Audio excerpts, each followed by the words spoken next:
E a ideia aqui é conversar, então, aproveitar essa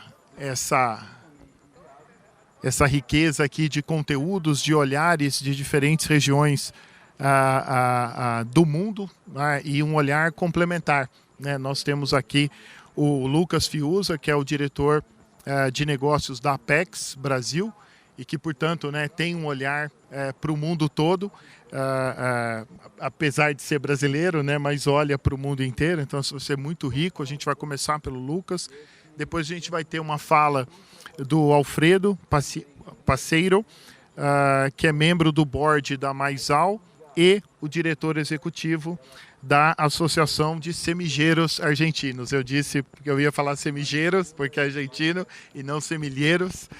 E graças Alfredo por estar aqui conosco. E nós temos também a ilustre presença do embaixador Suresh, Reddy, que é o embaixador da Índia aqui no Brasil. Thank you so much for being here with us. E a ideia aqui, como vocês viram em outros painéis, não vai ser diferente aqui. Nós vamos ter 20 minutos aproximadamente de apresentações, cada um dos painelistas, e depois a gente abre para um bate-papo aqui para perguntas, ok? Então espero que vocês aproveitem. E Lucas, deixo aqui com você então para fazer a primeira fala. Bem-vindo. Obrigado. Obrigado, Eduardo. Cumprimentar aqui os colegas aqui de painel, embaixador. Bem, é uma honra estar aqui hoje com vocês, né, representando a Apex-Brasil, a agência brasileira de promoção das exportações, a atração de investimentos. Esse ano completa 25 anos de serviços prestados com excelência. E falando de ambiente de negócios e acesso a mercados, é bem interessante que o nosso papel é transmitir essas boas notícias para todo o mercado. É a ponta de lança no Brasil do mercado internacional. E hoje eu não preparei uma apresentação, eu achei que seria mais interessante colocar essa imagem que está aí das reformas, né? Retirei isso da apresentação da Secretaria de Competitividade do Governo Federal, inclusive, que esse tem sido o principal elemento que a gente tem usado com relação ao ambiente de negócio no Brasil, porque não se tratam mais de argumentos, são fatos. Nós temos um arsenal de fatos que comprovam a mudança no ambiente de negócio do Brasil. O Brasil ele passou por uma transição numa velocidade notável de uma política econômica de planejamento central para uma política no rumo da economia de mercado. Nós vimos aí essa lista de reformas entre 2019, 2020 e 2021, que foram resultado de um trabalho hercúleo do governo federal em parceria com o Congresso. Muitos não acreditavam que ia ser possível, mas isso é fato, concreto, está feito, não é mais promessa. Isso comprova que o Brasil não é mais o país do futuro, é o país do presente.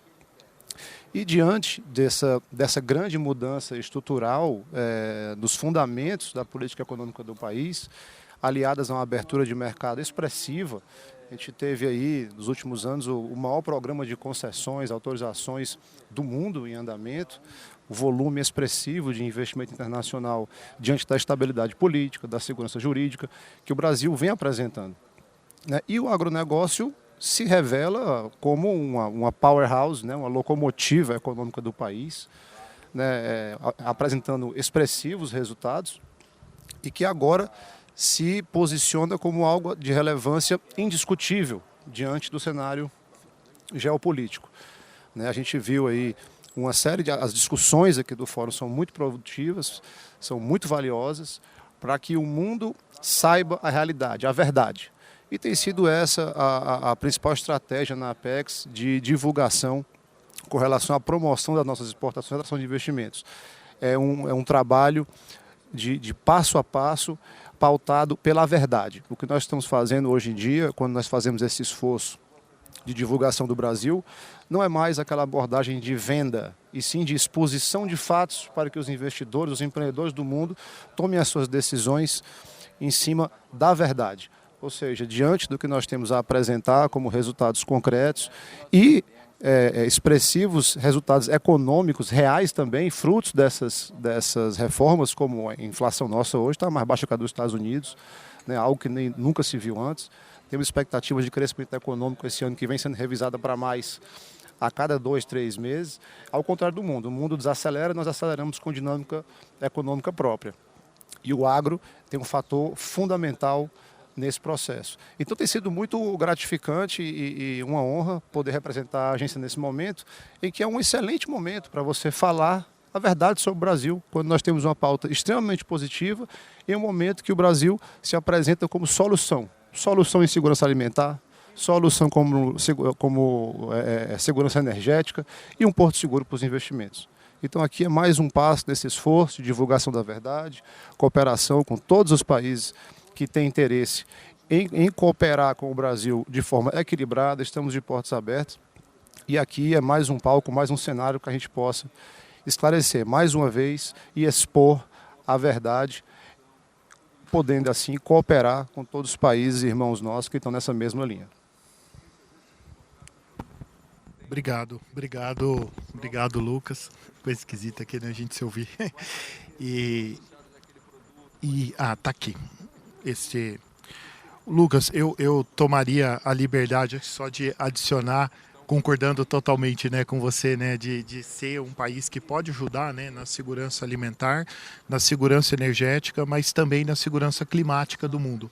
A gente tem um papel bem importante também, relevante para isso e acho que só agregar aqui, mas parabéns, obrigado. É bom demais estar aqui com a Apex, a gente é super parceiro, né, de longa data, vendo aqui o Bica, né, toda a turma nossa que é já amigo de casa e contem sempre conosco. Alfredo, muitas graças por estar aqui com nós outros. E eu queria que você comentasse, Alfredo trouxe uma apresentação, talvez vocês puderem colocar e o palco é seu. Muito obrigado. I'm sorry. Good afternoon. On behalf of the Argentine Seed Association and Maizall, I would like to thank the invitation of the Global Agribusiness Forum and Datagro to share this distinguished panel. And I want to say my congratulations to Plino Nastari for the open ceremony. To analyze the proposed topic is business environment and market access.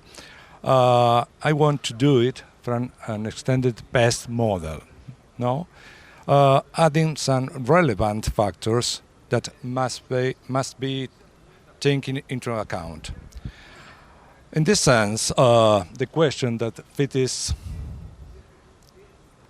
how to analyze the opportunities and challenges. We can see growing global population, decreasing supplies of land and water, and climate change.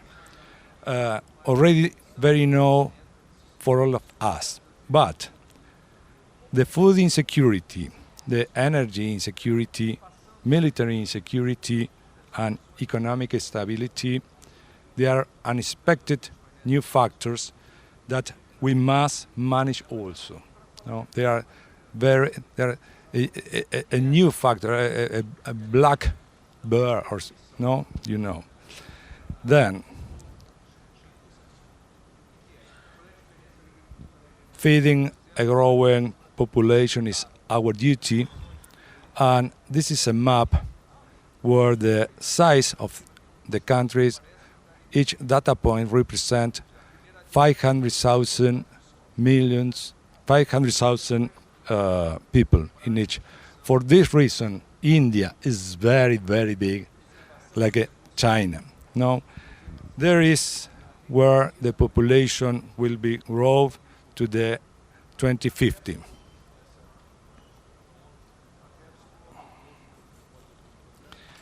The projection of the FAO and the United Nations indicate that by 2050 will exceed 9,500 million inhabitants.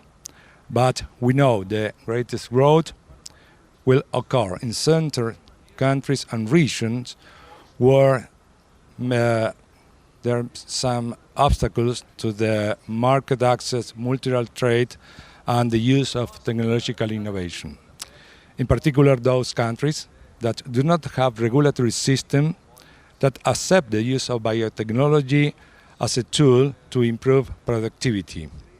To face some of the main challenges, such as growing population and climate change, we believe that the use of modern biotechnology, including gene editing, together with the use of phytosanitary products that provide protection against pests such as insects and weeds, and an adequate fertilization that allow replenishing nutrients and taking care of our land, and the use of sustainable practices like a no-till practice or system. All these are the best tools that we have in our production system. Therefore, limitation to their use can reduce productivity and competitiveness of our farmers and countries. Restricting food. The food is more important in our life. There are not anything more important than the food. Restricting food production and access to the international market. In the last 2 years, humanity has suffered 2 events that have put in the high risk the life, the freedom, and the health of the population. These are the COVID-19 pandemic, partially controlled thanks to the science and the biotechnology, and the war in Europe between Russia and Ukraine without knowing when we'll return to the peace. This factor unleashes consequences that translate into the food, energy, and military insecurity and migratory current feelings to these scourges. These elements also condition the business climate and the access market to the international market. All these previous factors detailed have put check the economic stability that expressed with increasing inflation rates and greater poverty, mainly in those highly populated countries. We can see, regarding to the price from the FAO and some commodities, where are the prices like cereals and others, and the instability.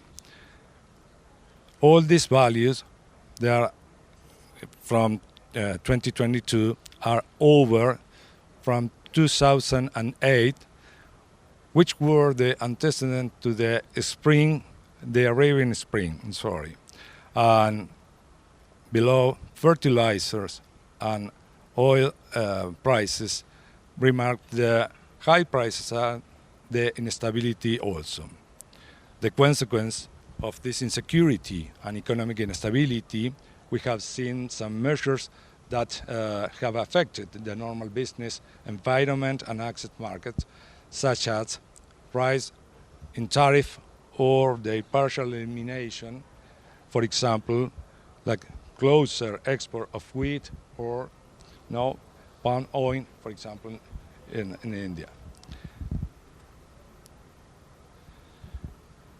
These graphics we see show that the use of applied innovation allows to improve production and therefore supply of food, increasing yields and production from 6 billion tons in 2000 to 9 billion tons in 2019. I will only stop in 2 crops, corn and wheat. In them we can see the increase in yield and who are the main producing countries. I highlight the strategic role played by Brazil and Argentina and the United States, that all these countries are the members of Maizall Alliance. The Brazil production we see in this magazine grow up 5 times since 2000 to 2020, in 5 times in corn and 9 times in soybean. Agriculture and forest land between 2000 and 2019 declined 127 million hectares, roughly the size of Nigeria, while forest area declined by 94 millions, the same size the United Republic of Tanzania. Planted harvested is the half of the planted area is planted with cereals. The other main concern is the water stress. Nearly all countries in the Near East and North Africa have water stress levels close to or near 100%. Countries where we'll see the growth, we see the main growth to 2050 will occur in these countries or these regions where the stress water is the main concern. Greenhouse gases in agriculture and livestock are in the center of concern.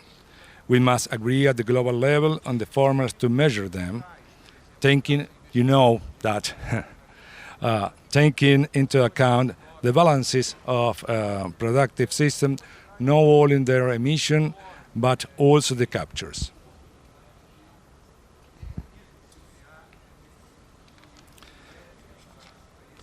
To go again or come back to the past model, we need to focus on in law. First of all, we hear this morning to President Jair Bolsonaro that they improve in the law. We need the first pillar is the law. The second is regulatory system and their enforcement. Political, economic, and social issues, we must involve working very hard with them, with the politicians, with the economics, with the social, NGO, everything. No, it's the challenge for us. Technologies is what we need. We need to improve it to yield, for quality, for health. Everything became from technologies. Technologies like I said, well, I mentioned it, biotechnology, gene editing, no, and the government agreement is very, very real, very important, and the business alliance like Maizall.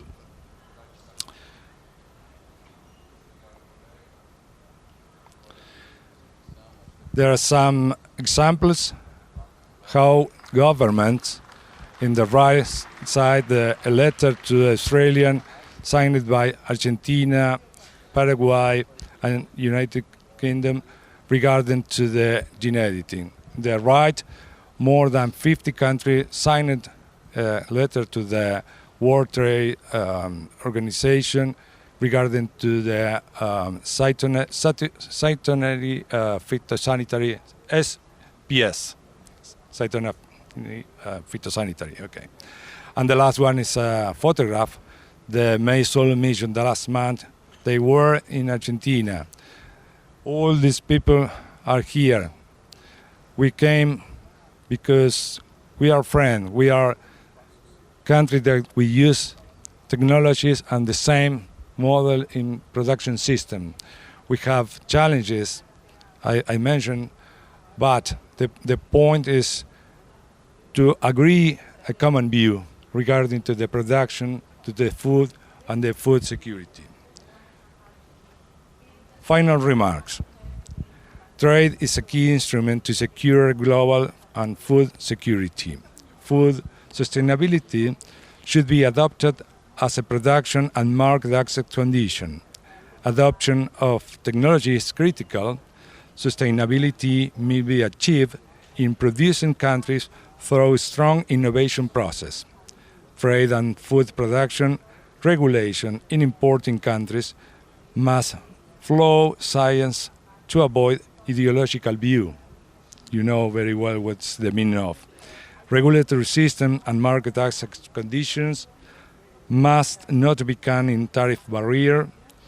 Geopolitical challenges may face new risks to secure and food securities.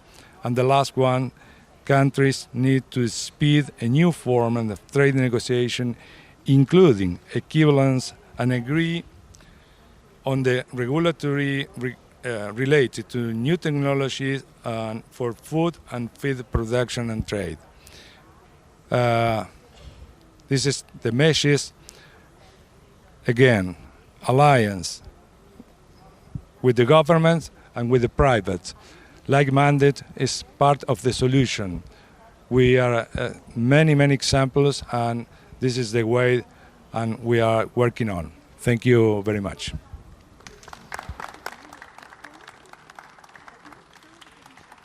Gracias, Alfredo, su buenísima presentación. And I will switch to English.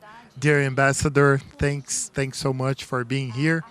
It's a real pleasure. We've just heard our ambassador in India speaking, and now we have the pleasure to have the ambassador from India here with us. And we really want to hear some aspects about your point of view about these challenges.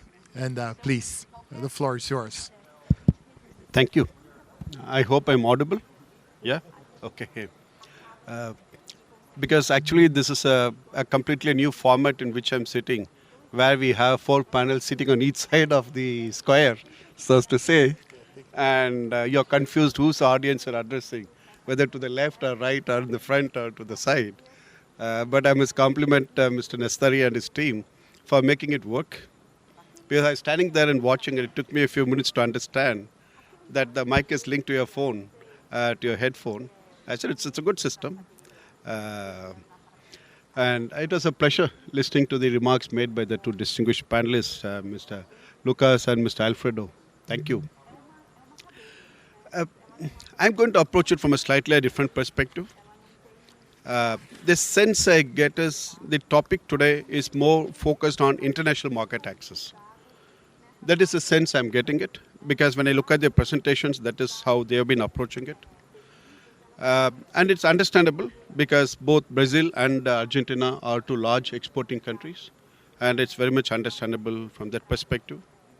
But I come from India, and for those who are not aware, we are as big an agriculture exporting country as Brazil, if not bigger, and as Argentina. Only difference is that you're aware about soya bean export from these 2 countries and the meat export, but we export as much meat. And we export many more varieties, from wheat to rice to sugar to you name it. Many varieties of food products we export. And so naturally this topic is of interest from the international market perspective also. But I'm not really going to be speaking of the international market perspective because we are aware of the challenges which we all face today. Thanks to the Ukraine conflict, thanks to the increasing protectionism, thanks to the increasing, as you said, the non-tariff barriers in the form of phytosanitary standards, etc. But I'm going to talk of something different. I'm going to tell you what is happening in India today under the same topic. Because today, what is the debate which is happening in many countries? It's about food security. And so sometimes I do wonder when we are a big agriculture exporting country ourselves, how do we ensure food security for our own people? That's a challenge which it has suddenly come in front of all of us, because that's a challenge which we never really thought about. But today, thanks to the high inflation and thanks to the conflict and thanks to the blockade of the ports, etc., suddenly we are all forced to confront that issue. We are all forced to think about it. But in India, every day we think about it. And so we have been devising policies because we believe the domestic market is as big as the international market. And by making sure that the farmers have access to the domestic market, we're able to ensure that the farmers their enterprises also made profitable, and they get the reward for the hard work which they're putting in. Now, here imagine last year when Brazil and other friends were talking about 5G, what were we doing in India? We were doing something interesting. We made sure that every village, every small house in the countryside was connected to the 4G. Now, can you imagine what it means today? That you got a newly developed market of 600 million people in the countryside. 600 million people, 3 times the population of Brazil. There is a new market which has been created within our own country. Now can you imagine what it means for the e-commerce platforms? Suddenly, before when you are living in a village, you wanted to do shopping, you had to go to the cities to do your shopping, which meant limited opportunities for you to go out and spend your money. But now the market has come to you. It has come to your doorstep. And so today what has happened is that the e-commerce platforms such as Amazon or Flipkart or whatever, they're talking of $100 million sales in one day. It went up to $500 million in one day. And now when the festival season, they're talking of $1 billion sales in one day. That's simply because of this revolution, the e-commerce revolution which has happened in India. But also, what does it mean? It also means that we're able to use the technology to benefit the farmers. And that is the biggest difference which has happened. Now, we have used technology for multiple purposes. First is the financial revolution. Today, the financial revolution in India, the fintech startups in India are considered to be the revolution, considered to be the hub of revolution, considered to be the center of revolution globally. And many countries are adopting that model. And you may be surprised to know that even the PIX is based on the Indian model. And as a result of which, what has happened in the financial sector? That today, last year, we had more than $1 trillion worth of digital transactions. $1 trillion worth of digital transactions. And every month, the number of digital transactions has already crossed 100 billion digital transactions every month. So you can understand the volume of change which has happened. And this was made possible because of the digital revolution. Then came the healthcare. We have addressed the financial sector challenges. I mean, it's a work in progress, obviously. We have not managed to address all the issues. But we have made it easier for people to to participate in this financial market. We did this financial inclusion where we opened bank accounts for more than 400 million people. Obviously, when you come to India, when you talk of India, the numbers are big, sometimes difficult to understand. But to put it in perspective, talking of 2 times the population of Brazil, we opened the bank accounts for them. We gave them health insurance, we gave them medical insurance, and we gave them accident insurance. And we also gave them a debit card. And we said if you keep activating this bank account, your debit card value will keep going up. And so today, especially the debit cards were given to the women. And so today the women in the countryside, in the villages, they have become much more empowered thanks to this digital revolution, thanks to this financial inclusion process. Then the second change we made was in the health tech, in the healthcare sector. We introduced something called digital healthcare, a digital healthcare map for India, under which we connected all the hospitals. We invited even the private sector hospitals to become part of the platform. Because as the economy was growing, the people were traveling from one city to another city to do their business, to participate in the economic opportunities, or simply representing the companies to go do a business transaction. And we felt that why should your healthcare benefit be impacted just because you're traveling? Because a record will be in one city, but what happens when you travel to another city? So the doctor will want you to redo all the tests, the doctor will want you to do the x-rays, the CT scan, the MRI or whatever. And so today that is not required in India. Your record can be in one place, but by having this unique health identity, ID, if you go from one city to another city, you get access to the healthcare records. And not only that, we also introduced the world's biggest medical insurance platform, under which 500 million people are being provided medical insurance up to $10,000 per year. And that has again been a very revolutionary healthcare thing. And by using this digital health platform, we have been able to address a lot of weaknesses in the system. Weaknesses including double billing, weaknesses including overbilling and etc.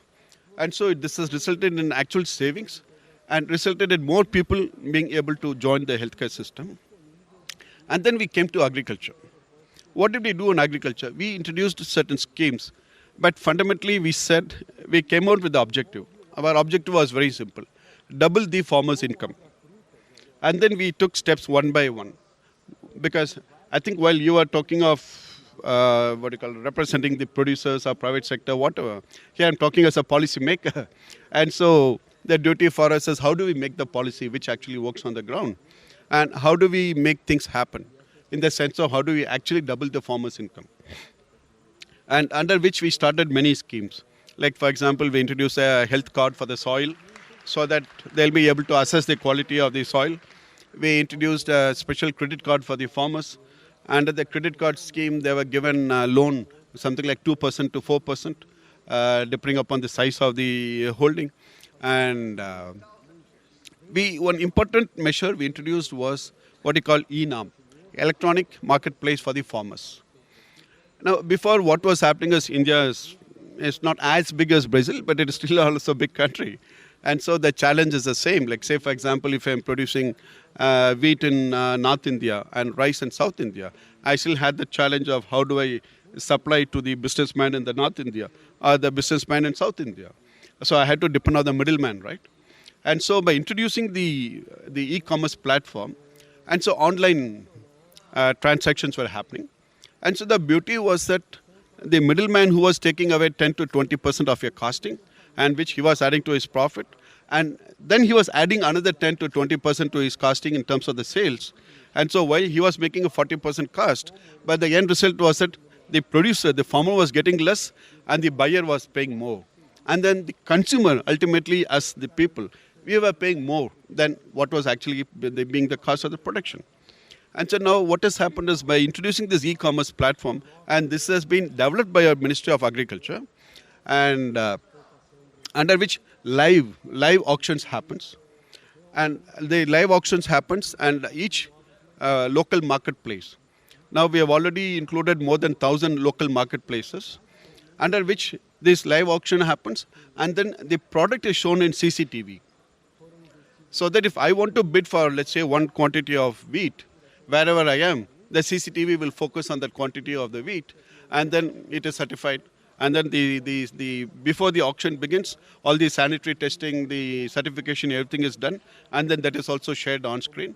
And so I can decide, okay, I like the quality, I like the quantity, I like the size of this, say, of the soya, or the rice, or whatever. Then I start bidding for the product. And after the product I bid for it, then it is sealed. So then the whole process, the buyer can monitor through CCTV, and then it is packaged, and then it is shipped directly to him. And can you imagine? You're saving almost 40% of the cost.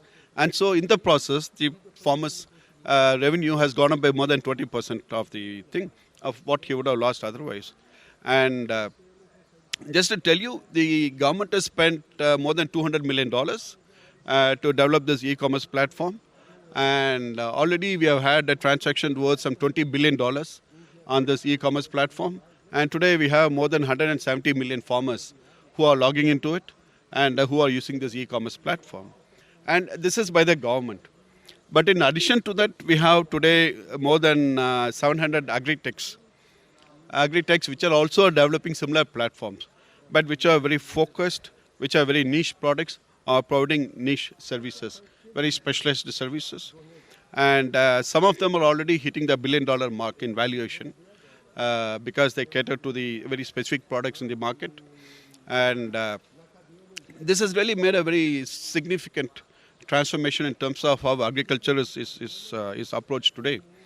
Like, for example, if you look at organic farming, the government has come out with a special scheme under which it supports organic farming production. At the same time, there are many agri-techs which are focusing on organic farming also. So they're catering to the market demand, to the production demand, to the technology demand of those farmers who want to promote organic farming. Fertilizers, I mean, today we have developed the nano fertilizers. So what happens is, before you needed to import or buy maybe 25 sacks of fertilizers, today you really need to buy half a sack of fertilizer for the whole farm. And that is the biggest difference this nano fertilizer has made. Not only has it reduced the cost, but it has increased the output. And it has also reduced the quantity of water. That is something else which you are focusing on. Because as you all keep reading, the biggest challenge is more than the inflation, I think, is going to be the water. The scarcity of water is where we are all going to face the real challenge of the future. And so we have come out with a scheme under which we call it as more crop per drop. So for every drop of water you use in agriculture, our production target is to double the production minimum. And here we are also encouraging the farmers to move away from crops and cropping patterns which consume more water. because we want to save the water, we want to conserve the water, and we want to increase the return on the water. Because at the end of the day, whether you use 1 liter or 1,000 rupees, it is the same. What is the return on the money you're spending? What is the return on the water which you're using for agriculture? So that is what we are focusing on. How do we maximize the return on the water? And there again, we are now beginning to think of levying penalties on farmers for not, for misusing the water, so to say. And we are actively beginning to monitor it. And we have started to kind of come out with micro irrigation, promoting micro irrigation, providing the funding for micro irrigation, etc. And one important thing in this is, as I said, encouraging farmers to move away from non-productive agriculture, in the sense of, because agriculture, especially like in Brazil, like India also, it's a very small scale. We have a large number of small scale holdings, small scale farmers. And when you come from a region, you're more used to producing that specific local crop. And so it becomes difficult. How do you encourage people to move away from the traditional crop? And that is a challenge which we have been facing, and that is what we are working on in terms of encouraging people to stop using the thing. And I mean, to me, I feel I've traveled around. I mean, I've been to half of Brazil, if not more, from Belém, Manaus, Curitiba, Cuiabá, Porto Alegre, name it, of course, Salvador. And I've been to some of the agricultural farms, I've been to animal farms, etc. What strikes me is a commonality. There are many things which are common between Brazil and India. But I find perhaps sometimes the solutions, the approach is a bit different. Like here, for example, you look at the more of the cattle, more from the export purposes. But recently in India, we have come out with a new scheme under which, as part of doubling the farmer's income, you see in India, almost every farmer's household has anywhere from 2 to 10 cattle at home. They actually have them at home, not like here on a commercial basis. The commercial basis is different. That is also there, but I'm talking of the normal households. And so now we are working on how do we double the milk production. Because every 5 liters, 2 liters you produce extra per day, at the end of the day, that means your daily income is going up for the farmer, right? And in this context, I must really admire and appreciate what Brazil has achieved. And recently we had 2 delegations from India, specifically to understand Brazil's success. And I must say that that has really opened a new door of opportunity for Brazil in terms of exporting to India. If it works out, I think we are looking at anywhere from $500 million plus opportunity for Brazilian large scale the farms which are involved in the cattle genomics, in producing the sperm and embryos, etc., for exporting to India. Really, I mean, I really admire the success of Embrapa. I admire the success of the Brazilian scientists. And I believe Argentina is also equally successful, but my knowledge is rather limited. My apologies for that. And I would urge Brazil also to look at the large Indian market, as you said.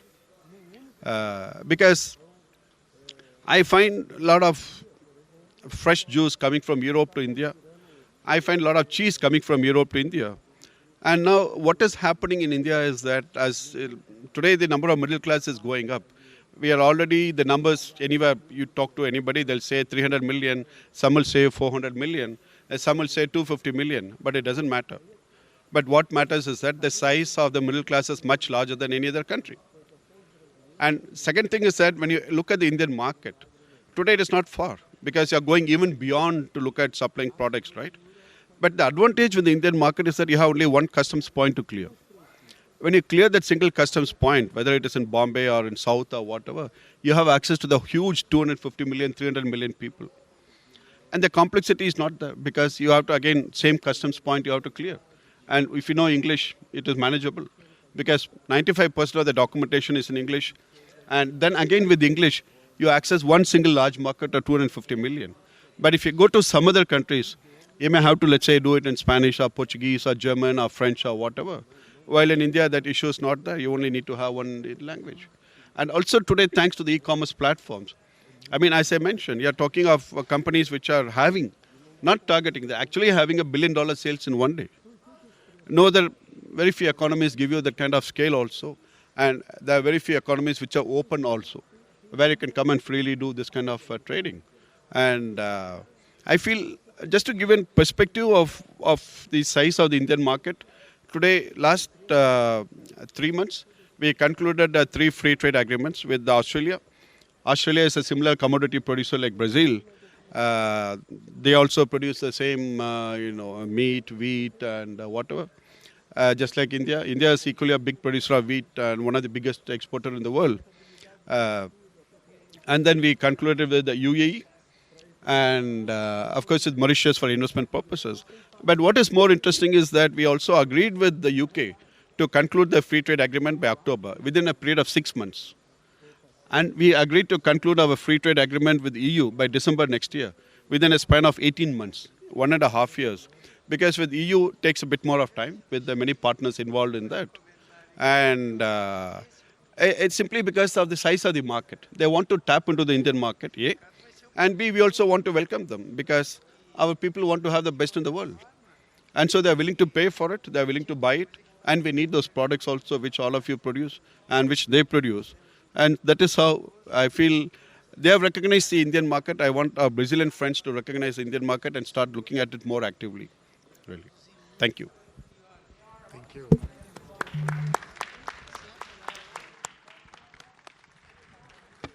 you. Thank you, Ambassador. It's really impressive, the numbers, no, of the market. Eu vou retomar aqui. A gente tem meia hora para encerrar o painel e eu tenho uma pergunta. Na verdade, eu vou começar aqui com o Lucas, mas eu queria que todos vocês também comentassem. Ficou muito claro aqui, né? A gente tem um painel onde você tem 2 regiões, né? 2 países no mundo, mais uma região, né? América Latina, que é um exportador líquido de comida, né? É o maior exportador líquido de comida do mundo. A gente tem um continente asiático, a Índia em si é um continente, né? Pelo tamanho. São países similares em tamanho, mas obviamente uma população 6 vezes maior, né, do que a do Brasil. Se juntar Brasil e Argentina, a Índia ainda assim, né, tem uma população 5 vezes e meia, com todas as oportunidades e os desafios. E eu queria muito que vocês contassem, começando Lucas, até pela óbvia relação com o Apex, como você enxerga que a gente pode acelerar comércio, né? Alfredo falou bastante também, né, de como derrubar, né? Você falou de legislação, a parte regulatória, mas eu queria muito ouvir vocês de como que a gente derruba mais os muros do comércio e ajuda a construir mais pontes, entendendo que são essas pontes que vão ajudar a dar a garantia de segurança alimentar. Teu último slide falava disso, né? Eu adorei também. A primeira parte do slide fala disso. Então, queria um pouco ouvir de vocês como vocês acham que a gente pode construir mais pontes, quais são os caminhos para construir mais pontes entre os países que aqui estão. Lucas. Ótima pergunta. Queria me dirigir também para o embaixador. Ambassador, please, I'm going to do it in English so I can make sure it can be a clear message. Before I go straight to this, actually, it's part of the answer. India, it's a priority market for us, and at the agency at Apex recently, we actually have established a specific India desk in our office in the Emirates. In order to start the process to further on have an office there when time has come. So it's undisputed that we need to cooperate. The scale of the market, I found it extremely interesting, the marketplace experience you're going through right now, since Brazil advanced very, very much in the digitalization of the country. Today we are number 1 in the Americas in public services digitalized, and in digitalization overall we're 10th in the world today. So we are very advancing in this digital experience. With agri-techs we have over 1,500 today, and the growth year by year of agri-techs solutions, they're extremely high. From 19 to 21 to 20 was like 40% increase in just 1 year. So it's extremely, extremely relevant. And in order to build bridges to open markets, I think so far we have been doing a very good homework, because the results are there. All these reforms we did in this market opening process, it's already resulted already in the market, in the opening of 201 new markets since 2019, since the current Bolsonaro government until now. So it's extremely relevant. It's this had an over approach in 51 countries in the Americas, Africa, and Australia in this process of market opening.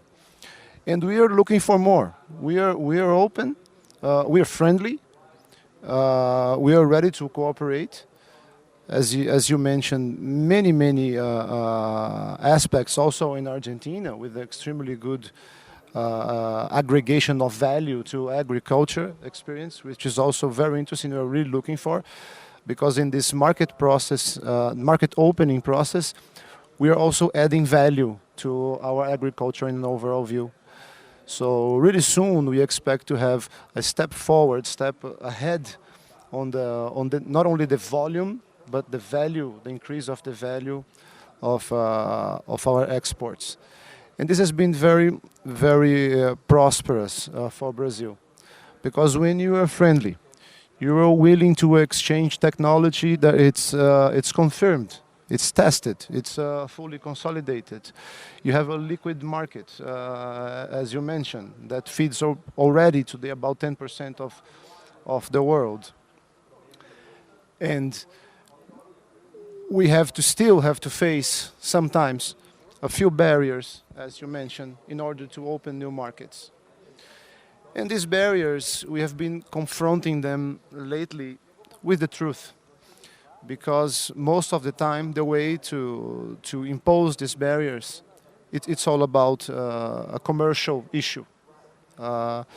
So the traditional protectionism, it's getting weakened now because of the geopolitical situation.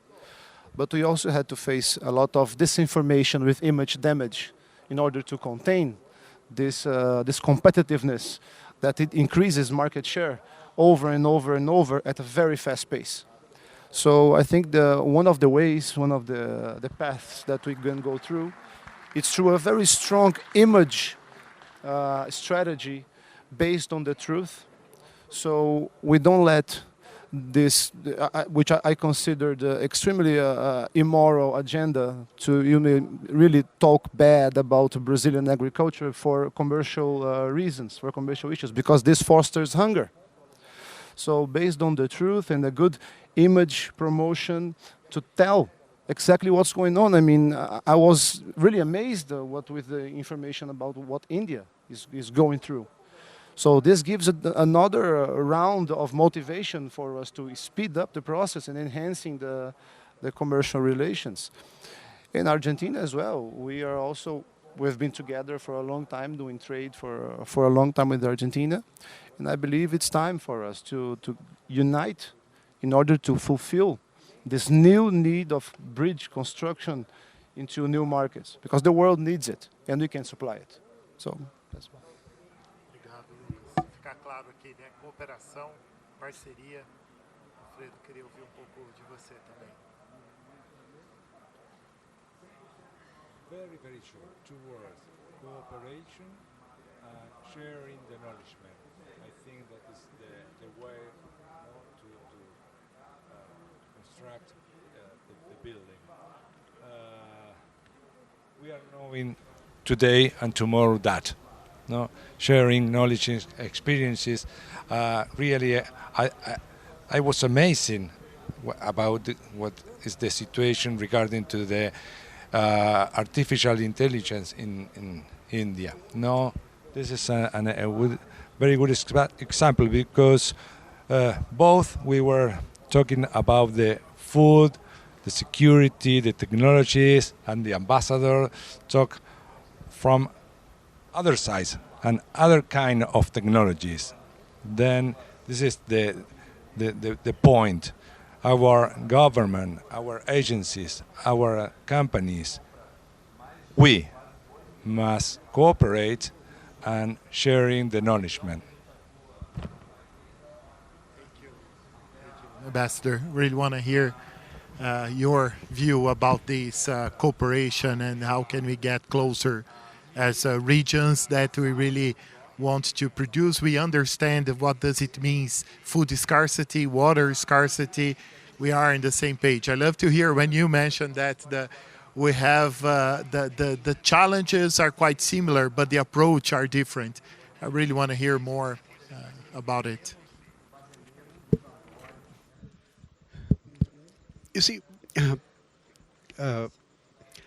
one thing which struck me when I was traveling around Brazil was the same thing, this lack of awareness about what is happening in India. I don't blame them because perhaps the media is preoccupied with other things. The people are more used to following the American media, the European media, whatever. And that's true also of India, you know. But the fact is that when you look at where the growth is happening, you know, I'm not talking of this Asian century or something, nothing like that. Come on, we are doing business. So let's focus on where we can make profit. Period, that's it. I'm not asking you to go look at doing a lot of things. But if you are going to make more profit from a market like India, then why are you missing out on that? That's my only question. Because when you look at it, the European Union is coming and saying, okay, guys, let's sign a free trade agreement and let us do it on a fast track. Same thing when UK is saying, same thing when you're doing with Australia, with other countries. So that means they must have done the calculation. Okay, just to give you a perspective, with the UK, when we initiated the free trade agreement, they issued a press release, not India, UK. They issued a press release saying they believed that after the agreement, the bilateral trade will increase to another 28 billion pounds. Value addition would happen in the bilateral trade. Can you imagine? And the trade going up by 28 billion pounds between the two countries. And also, today, Indian companies are already one of the biggest investors in UK. And they're already employing about 100,000 people in UK. And this press release by the UK government also said that they expect another 3 billion pounds to be added in salaries. That many more jobs to be created in UK. And today, frankly, in many countries in Europe, Indian companies are some of the big players. And you'll be pleasantly surprised to know that even here in Brazil, like in Londrina, one Indian company is one of the biggest employers for the whole town. Similarly, in Pindamonhangaba, one Indian company is one of the biggest employers for the whole town. Not many people are aware, but our presence in Brazil is also increasing. Now, why I'm talking about tapping into the Indian market for the Brazilian producers is that as you have more money to spend, you know, you want to have better things, you want to try different things. And so today what is happening is that today the cheese consumption in India is going up. The wine, today there's a big market for Chilean wine and Argentinian wine in India. Today it's become very common. Before it was a challenge when they entered the market. But because of the effort they made, that today it's selling like a hot cake in India. And same thing, you look at coffee. Do you know we have some Indian coffee chains which are market value is more than $1 billion. They have something like 200, 300 outlets across India. And they want to sell, they are selling Ethiopian coffee, they are selling Colombian coffee. And now they are looking to source Brazilian coffee also because people are demanding it. They have the money to pay for it. And that is what I'm talking about, the opportunity. That you don't need to sell things which you're producing. You need to sell things which the consumer wants. And that is the key to making a successful market penetration. You know, it is not about phytosanitary standards because, for example, we produce as much eggs like what you do. Our poultry market is as big, if not as big as Brazil, if not bigger. So if you say, I want to sell chicken to you, obviously it's going to be a challenge, right? Because our producers will also will object and etc., right? So forget it. But look at what you can supply to us and focus on that. And then when you have a market, well, like I'll give an example. Like there is one app which sells only meat and chicken and eggs and fresh and fish. That app is today market value is almost $1 billion. Because people today, as the economy is growing, everybody is busy working, especially the ladies. And traditionally, as you know, the ladies used to go. And in India, our preference is for eating fresh meat, fresh chicken, fresh egg, like fresh vegetables, etc. But today, you don't have the time to go to the market. And so this app is saying, we will give you as fresh as possible. And so now that has become like a hot cake. So everybody is logging into that app and trying to get products from them as possible. And that's why the market valuation of that app has now gone up to almost $1 billion. So now if you're exporting from India, for example, right? So you just need to tap into that app, make them as your partner. You don't need to look at the whole country. That app will do the business promotion for you. They will do all the brand building and whatever you want. Right? I'm just giving an example. Or you want to look at Indian coffee, just tap into the 2-3 big coffee chains. Because they have all India presence automatically, they will start having Indian Brazilian coffee, then you have the whole country available to you. So if you're looking at a step-by-step process in terms of market access, tap into the big influencers, as we say. And they are there. Either way, they are going to be selling your coffee, and same way with the cheese. You'll be amazed at the kind of variety of supermarkets today in India we have, which sell this imported products from US or Europe or from South America and whatnot. Really. Thank you. Please. The result when humanity and governments work all together. The vaccine COVID, the result, no? More countries, sciences work sharing knowledges in the science net, and the result is in front of us. No, I think it's a very good example.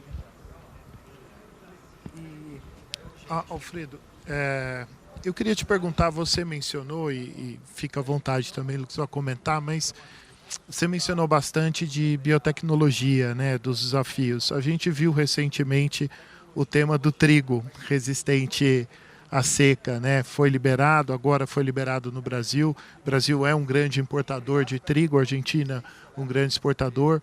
A gente falou aqui de segurança alimentar, a gente viu, né, na guerra, particularmente trigo foi um dos temas, né, mais falados no mundo inteiro. É um dos cereais mais tradeados no mundo, né? E a gente tem aqui uma posição muito próxima entre países. Eu queria que você comentasse um pouco da sua visão de biotecnologia, você que também está na linha de frente, né, dessa discussão do próprio melhoramento genético na Argentina, e essa relação, como você vê biotecnologia ajudando a destravar esses grandes desafios, mas como a gente acessa mais mercados, considerando que é um setor que demanda muita regulação, né? First of all, we celebrate the science, the innovation, no? Because this was a work starting in the public sector, in the university. After pass through to Semilleros, and the approval in Brazil was the key decision, because as we know, Brazil is the first market in the export destination in wheat. It was very, very good news, because the Senate Bio is a multilateral government, no? Many ministers and science, but I know that Embrapa was relevant in the decision, because they analyzed. The conclusion was this technology is very good, it's safe, because all the decisions in Argentina and in Brazil were made based on science. But the point is, this technology allowed to Brazil to produce wheat in the cerrados. This is the point. Then in Argentina we are in the third crop. No, Semilleros is the company that developed this event. This very, very important event regarding to the climate change. No, the stress, the weather stress. And this year the weight was snow, but with the same model in the closed production system. The Semilleros, they didn't release the new varieties, waiting for more approval around the world. The company and the country were waiting for the markets. This is the strategy. The technology is the improvement we have. We must go at the same pace to the market. 2 weeks ago, I think Barbosa, no, is the chief of the Federación de Trigo, and he said we have a problem because Argentina, they don't have enough wheat to export for us. Then we must produce wheat with AB4. This is the situation. Thank you so much. Dear Ambassador, it's interesting when you mention I work in a company. We work with carbon markets, but we belong to Minerva, the biggest beef exporter in the world. A big part of, at least 50% of we do export came from the Bos Indicus, which is exactly the scientific name because came from India, from the Ongole region. That is, we call Nelore here, no, the Gujarat that we call Gujarat. So there is a very strong relation. You mentioned that, no, all the development that we did here.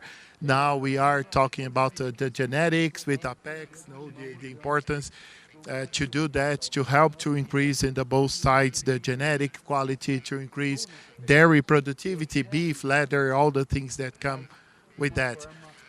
You also mentioned food security. I think it's food security. It's now more than ever. No, it's really important. We see that the importance to discuss food security.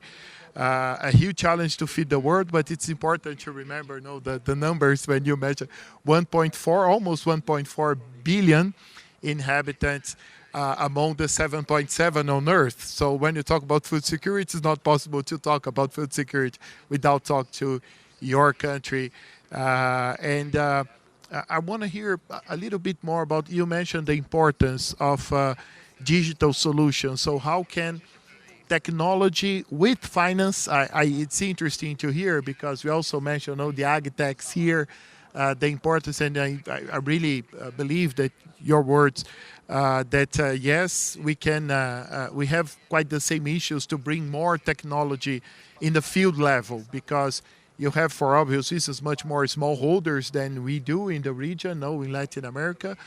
But in the whole region, we do have at least 100 million smallholders. So it is also a huge number, nothing compared, but still a lot of people that really needs to get that solutions to understand. So I really want to know more about these, about the digital / finance, the e-commerce that you mentioned. So how can we, again, cooperate more to bring those kind of technologies or even export the technology that we have and then help to get more access to those farmers all over the world, not just in our regions, but like in Africa, there's a lot of smallholders too. Thanks. It's a good question. I mean, I really agree, Lucas, on the success of digitalization within Brazil itself, because I've been seeing that. But what I was referring to more was in terms of sharing our experiences, because sometimes the experiences become even more critical, because we believe that we need to find our own solutions, because we don't have this big central bank which can keep printing money for us, and neither do we have, let's say, to put it in perspective, maybe an European Central Bank to finance us as member countries. No, we have to find our own homegrown solutions, number one. And number two, the solutions have to be adaptable by everybody in the country. It doesn't help if I get the best of the solution from somewhere and then I install it, let us say, here for discussion's sake in Sao Paulo, but the rest of the country cannot afford it, right?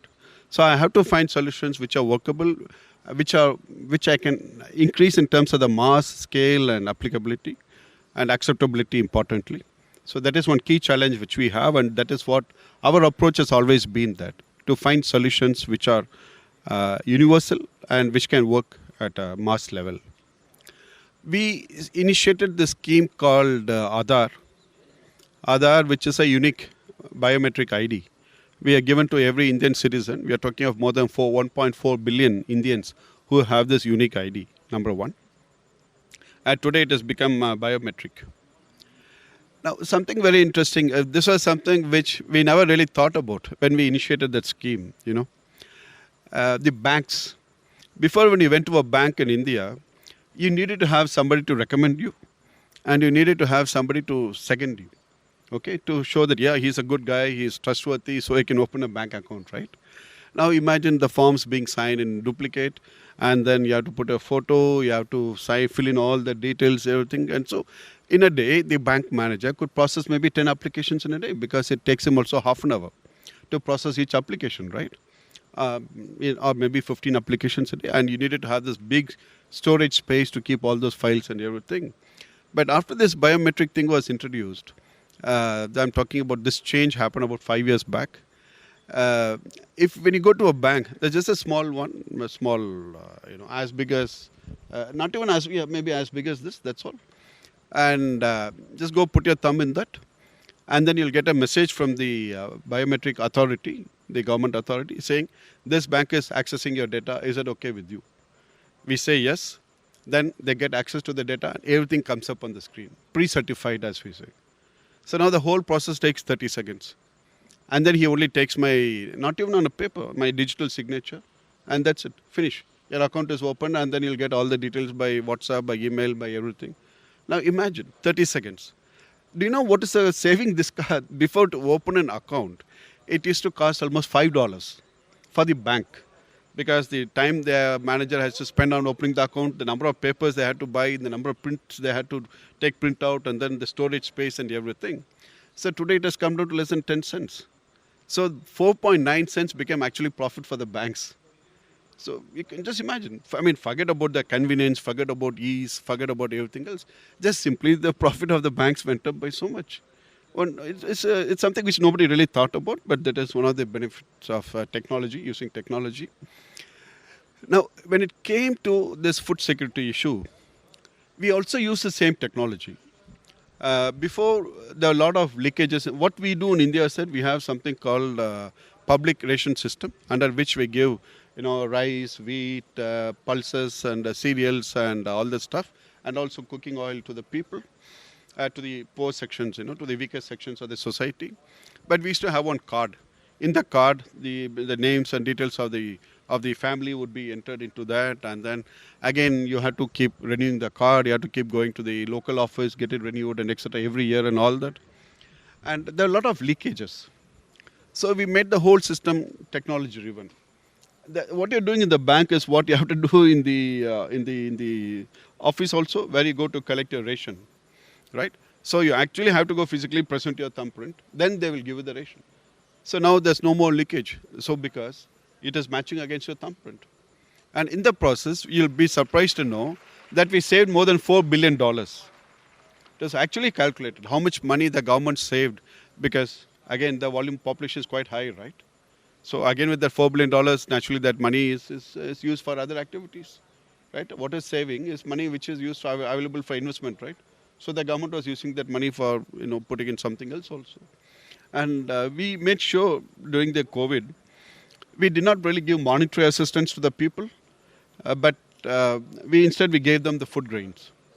So for each family, we gave the food grains, and we were giving to almost 500 million people, practically speaking, during the pandemic. Same, 5 kilos of rice, 5 kilos of wheat, and things like that. The numbers vary depending upon the number of family members. But we made sure that those, those distribution centers were open, and the public could go there, collect it, and go home. And we made sure that the essentials were provided for the people. And second thing is the cost of the product.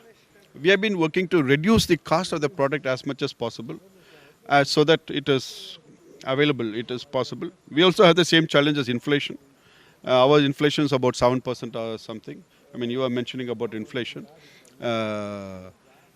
I guess it's a challenge which all of us have to find our own solutions. And we can already see the impact in Brazil. It is going down. It's really going down quite sharply in Brazil. And we hope that globally also it will go down. It will help to address this challenge of food security. Thank you. Thank you. Thank you so much. Bom, A gente tem 3 minutos, estamos encaminhando aqui para o encerramento. Eu queria, antes de mais nada, dizer, Lucas, muito obrigado. Alfredo, muitíssimas graças. Ambassador, thank you so much. Um prazer estar aqui, poder mediar um grupo desse de feras. Acho que a gente fica aqui com alguns recados muito claros, né? O primeiro todos nós falamos isso, né, dos desafios semelhantes, mas das abordagens distintas. Então, não dá para a gente solucionar problemas que até podem ser parecidos, né, da mesma maneira em cada um dos países, dos que estão aqui, mas em todo o país do mundo. Então, isso demanda também que essas soluções tenham esse olhar local. Isso é muito importante. Acho que aí também vai, né, o nosso agradecimento, acho que todos nós, para a ciência. Então, obrigado, né, por reforçar isso, né, que a gente sempre fala disso, né, de science-based solutions. Eu trabalhei muito tempo no setor de pesquisa e desenvolvimento, mas cada vez mais é mais importante science-based decisions. Então, não é só solução baseada em ciência, mas que as decisões sejam baseadas em ciência. Muitas vezes, entre a solução e a decisão, a ciência se perde no caminho. E isso é muito ruim para a humanidade, né? Então, acho que isso também fica aqui como um recado. Outro recado importante aqui também, colaboração é chave, né? Então, sim, entender que o mundo é muito complexo para a gente achar que vai solucionar o mundo construindo muro. A gente tem que derrubar muro e construir ponte. É a partir daí que a gente vai ajudar a alimentar o mundo todo. E por fim, gostei aqui também da frase, a gente falou bastante, mas da comida, né? A gente está falando muito aqui, né, de alimentar, ajudar a alimentar o mundo. Sim, a comida tem que ser saudável, ela tem que ser sana, mas ela tem que ser acessível. A gente nunca pode perder isso de referência. Não é todo mundo que tem o PIB, né, de super alto. Nós estamos aqui em países que têm uma população muito rica, mas que tem no grosso da sua população gente que precisa de um alimento acessível para poder se alimentar. E isso demanda muita colaboração, muita ciência, muita parceria. E é com essas palavras que eu quero aqui, mais uma vez, agradecer. Por favor, Alfredo, fica à vontade. Por favor. Voy a pedir un favor. Tú hablas español y que traduzcas a portugués. El mundo está preocupado por los alimentos. Un mensaje de esperanza. Podemos producirlos e usando a ciência. Obrigado. Isso é muito bom.